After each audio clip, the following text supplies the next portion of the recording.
Morning, Ben Simmons. As we start NBA Today, I'm joined by senior insider Adrian Wojnarowski. Woj, what's the latest with Simmons? Malika, Ben Simmons arrived and departed the Sixers practice facility today without participating in a scheduled on-court workout that he had for the team. Now, the rest of the team was off. There was no practice. Ben Simmons, I'm told several staffers that he had back tightness. He was briefly treated for it. It was something that the Sixers didn't expect would preclude him from getting on the court and working out.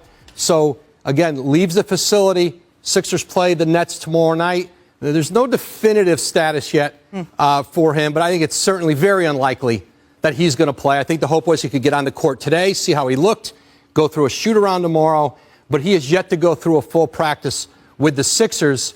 And really this cat-and-mouse game with Ben Simmons and the organization continues after he was suspended 2 days ago for being thrown out of practice by Doc Rivers. So the thought today is that he may have had an individual workout that didn't end up happening. You talked about this back tightness. So considering that, will any further discipline be involved here?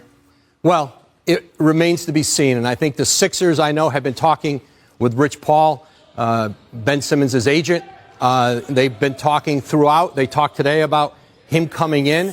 You know, listen, the expectation was he could get on the floor with Sam Cassell, one of the Sixers' assistant coaches. That didn't happen. I'm told Ben Simmons came in, he took his COVID test, he did that brief treatment on his back, and then left the facility. Thank you so much, Woj. Please don't go too far in case there's more that develops here. Really appreciate it. So to talk a little bit more about this, we're now going to be joined by Vince Carter. I am curious for Vince. Vince, what is your reaction to this latest Ben Simmons news?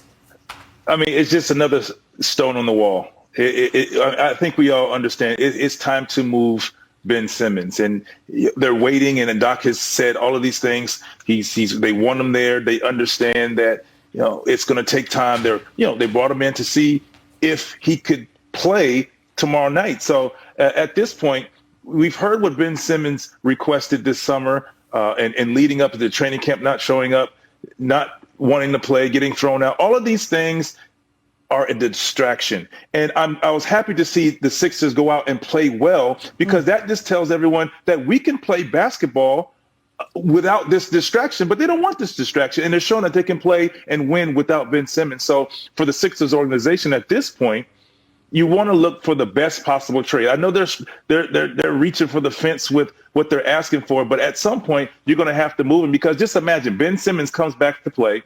You're putting him in a situation where every game that he plays is a road game. Every game's a road game. And that's a distraction for him, because he's going to get booed, and he's going to get booed loudly. So you're saying, Vince, the time is now. It's time to move on? I think it's time to move on. It's going to be a little bit challenging, as we've heard guys break down, Vince, to find that trade. I really appreciate you taking the time. Don't go anywhere.